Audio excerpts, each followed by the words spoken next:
Monsieur le Président de la République,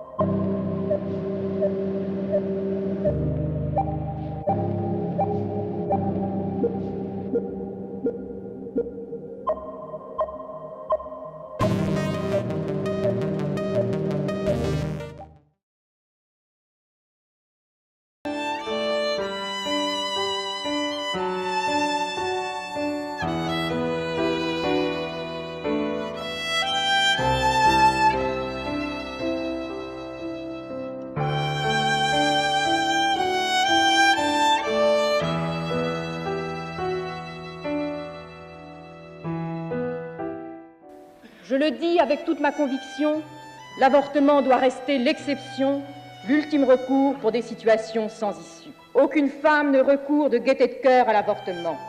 Il suffit d'écouter les femmes.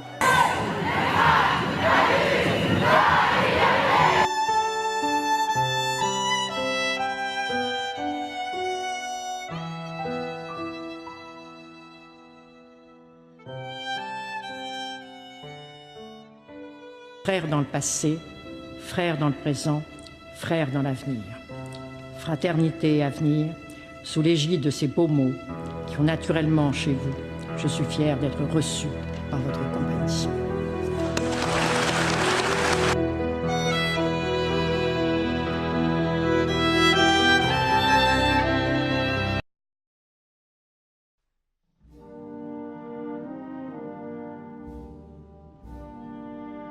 C'était des gens mais qui pesaient 35 kilos. À l'appel, le matin, on se tenait les uns les autres pour arriver à rester debout pendant 2 heures. Ce que les camps avaient détruit, c'était vraiment l'humanité. Le législateur est appelé à modifier les textes en vigueur. C'est pour mettre fin aux avortements clandestins, qui sont le plus souvent le fait de celles qui, pour des raisons sociales, économiques ou psychologiques, se sentent dans une telle situation de détresse qu'elles sont décidées à mettre fin à leur grossesse dans n'importe quelle condition. Comme le disait Montesquieu, la nature des lois humaines est d'être soumise à tous les accidents qui arrivent et de varier à mesure que les volontés des hommes changent.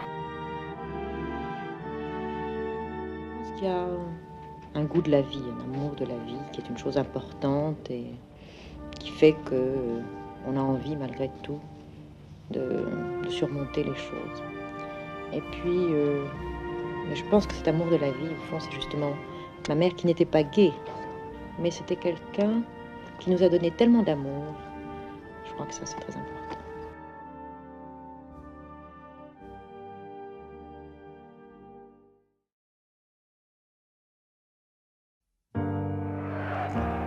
Cette réalité des camps de la mort, seuls ceux qui l'ont vécu peuvent évidemment en témoigner valablement. Je crois que tout ça, ça fait partie de cette horreur quotidienne qui était voulue par les Allemands.